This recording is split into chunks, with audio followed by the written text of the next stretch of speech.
am out in my perennial garden cutting some of my rhubarb. Rhubarb is a perennial that can survive the cold Chicago winters, and I had no idea how easy it was to grow. Everybody should think about putting some in their garden. The leaves are toxic, so you want to cut those off. So odd that the leaves can be toxic and the stalks can be so delicious. This is not enough to make much of anything, but luckily for me, my neighbor's house is under construction, as perhaps you can hear with the stable gun in the background. So she allowed me to cut her entire massive rhubarb patch. So I have a huge pile, and we're gonna make some rhubarb streusel muffins with it.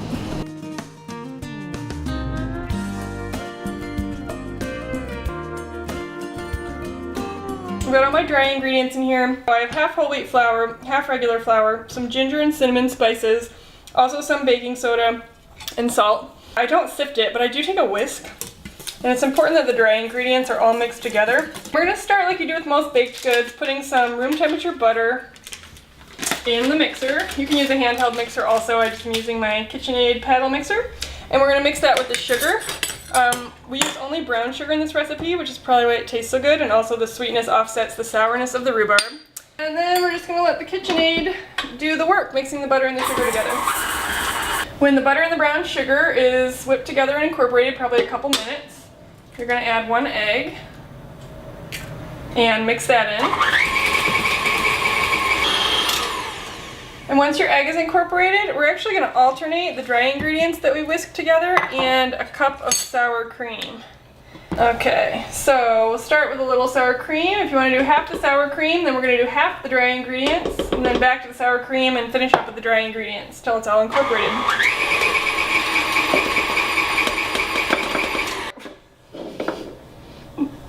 Oh no, you lost a bit on the side. A bit? You know what? That's a lot. Okay, we're gonna add a little bit of vanilla extract. I'm gonna take the rhubarb, fold it in, and it will be pretty clumpy like this. And then we're gonna make our streusel topping. And actually, these are really good on their own, but the streusel just makes it that much better.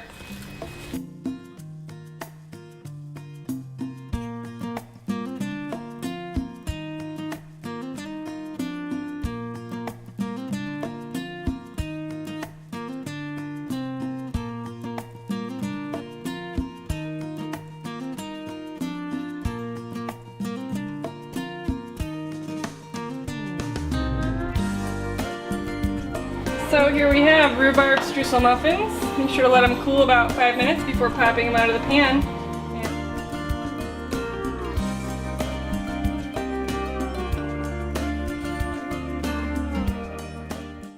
Okay. I swear these are gonna taste good still.